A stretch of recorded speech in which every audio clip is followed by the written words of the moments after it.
आंबेडकर यांना विनम्र अभिवादन करतो। उपस्थित वंदनीय भंतीजी आणि सर्व पक्षाचे आंबेडकरी चळवळीचे नेते आणि विशेष म्हणजे आंबेडकर साहेब आणि उपस्थित सर्व धम्म बांधवांना मी जय भीम नमो बुद्धाय करतो।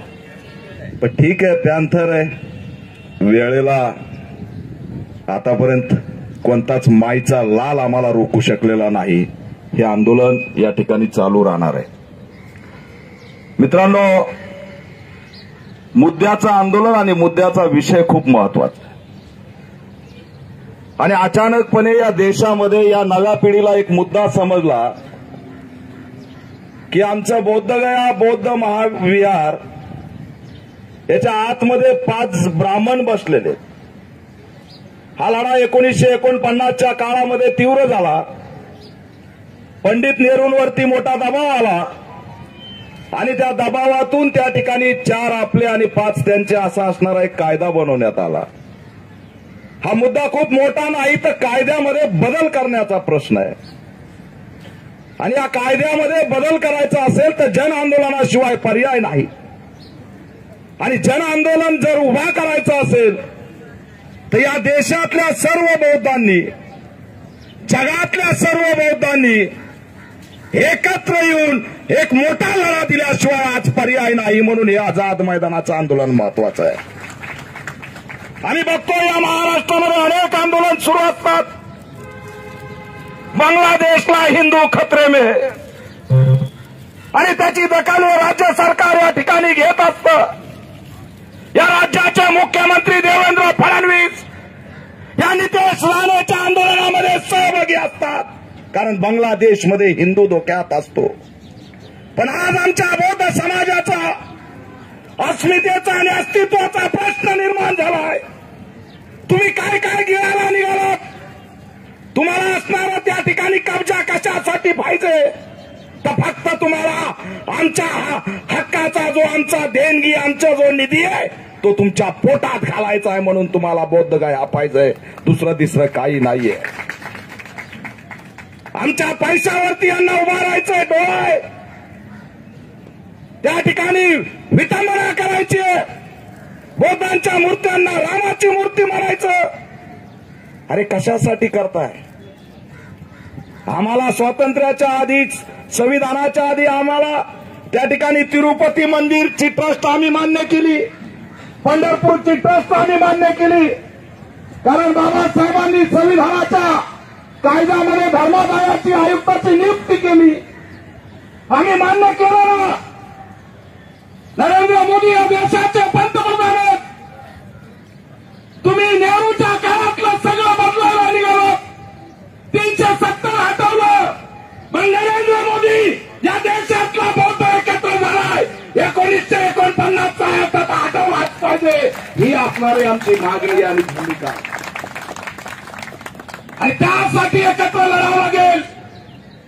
अरे काय अवस्था, आज 15 दिवस झालं, 75 वर्ष, 95 वर्ष, 80 वर्षाचे वयस्कर भंतेची आंदोलन करतायत। निरागस चेहरे त्यांच्या त्या व्हिडिओमध्ये दिसतात आणि आमचा बौद्धगया आमच्या ताब्यात द्या। हे 5 हिंदू कोण आहेत त्यांना बाजूला करा, हा ताबा आम्हाला द्या म्हणून आंदोलन करतायत। इतरांच्या आंदोलनाला किती महत्व आहे? एक मंत्री मांडीव बसतोय, दुसरा मंत्री खांद्यावर बसतोय आणि आज आमच्या आंदोलनाला विचारायला कोणी येत नाही।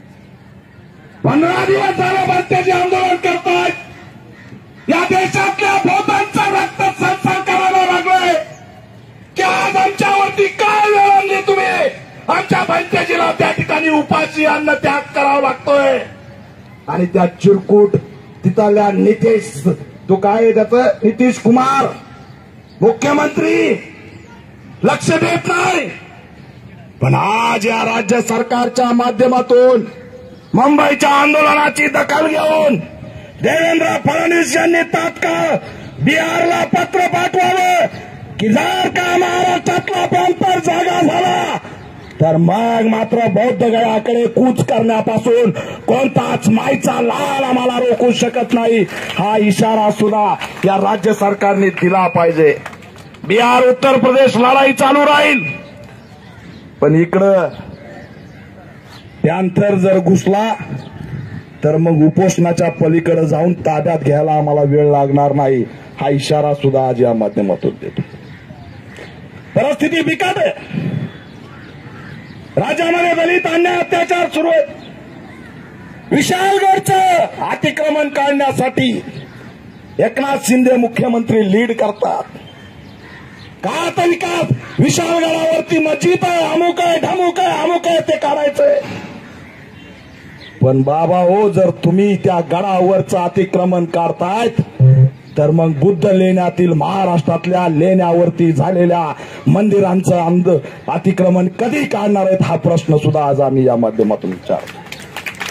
इथं ज्ञानेंद्रीच्या लेणीवरती अतिक्रमण, ते अमोल कोले तिथला खासदार आहे, ते म्हणला इथं तिकीट बंद करा. आम्ही पेटून उठलो. खासदार तुझ्या घरचा असेल, बौद्ध लेणी आहे, तिथं कसलाच असणार थेर चालणार नाही, हा इशारा दिला. त्यावेळेस त्या ठिकाणी ती लेणी त्या ठिकाणी वाचायला लागली.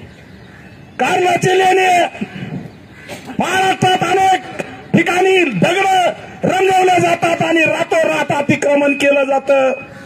मतासाठी तुम्ही एका बाजूला भूमिका दुसरी घेता आणि एका बाजूला भूमिका तुम्ही दुसरी घेता. हे आता आम्ही खपवून घेणार नाहीत. मित्रांनो, एकत्र या. पेटून उठावं लागेल, बंड करावं लागेल. हसून खेळून आंदोलन करण्यात अर्थ नाही. तुम्ही जर आज जागे झाले नाही तर बौद्धांचं अस्तित्व धोक्यात आल्याशिवाय राहणार नाही. तर आज तुम्हाला जागे व्हावं लागेल, कारण बौद्धांचं अस्तित्व धोक्यात आलेलं आहे. मी या ठिकाणी यासाठी आलो. या बॅनरवर कोण आयोजक आहे, कोणत्या नेत्याचा फोटो हे महत्वाचं नाही. बाबासाहेबांनी दिलेला धम्म धोक्यात आहे, हे महत्वाचं आहे. म्हणून मी या ठिकाणी आलो. आपण हे आंदोलन चालवलं पाहिजे. विहारात चालवा, सोशल मीडियात चालवा, तुम्ही असाल तिथं चालवा. छान उठावाच्या दिशेने चला. आणि कोणत्याही परिस्थितीत 1949चा ऍक्ट, त्याच्यामध्ये बदल झाला पाहिजे.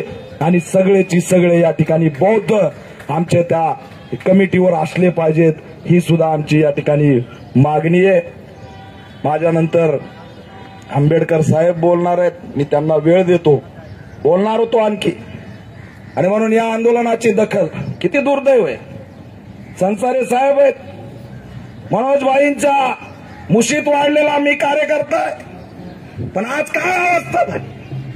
अरे भंतीजी बसलेत म्हणे शिष्टमंडळ घेऊन या. तुमचं आंदोलन आहे, तो तुमचा निर्णय. पण भंतीजीला तुम्ही शिष्टमंडळ म्हणून तिकडे बोलत असाल, याला मी मान्यता देत नाही. त्यांनी इथं यायला पाहिजे होतं. याच आझाद मैदानात जर इतर धर्मीय साधू कोणी बसले असते तर किती जण पळत आले असते. पण आज आमच्या भंतीजीचं शिष्टमंडळ बनवावं लागतंय, हे सुद्धा या ठिकाणी आपल्याला नमूद करावं लागेल. आणि म्हणून महाराष्ट्र महत्वाचं केंद्र आहे. हो, आंदोलन तिथं भंतीजीने सुरू केलंय, पण त्या आंदोलनाला जर देशव्यापी ताकद द्यायची असेल तर महाराष्ट्रामध्ये उठाव झाल्याशिवाय पर्याय नाही.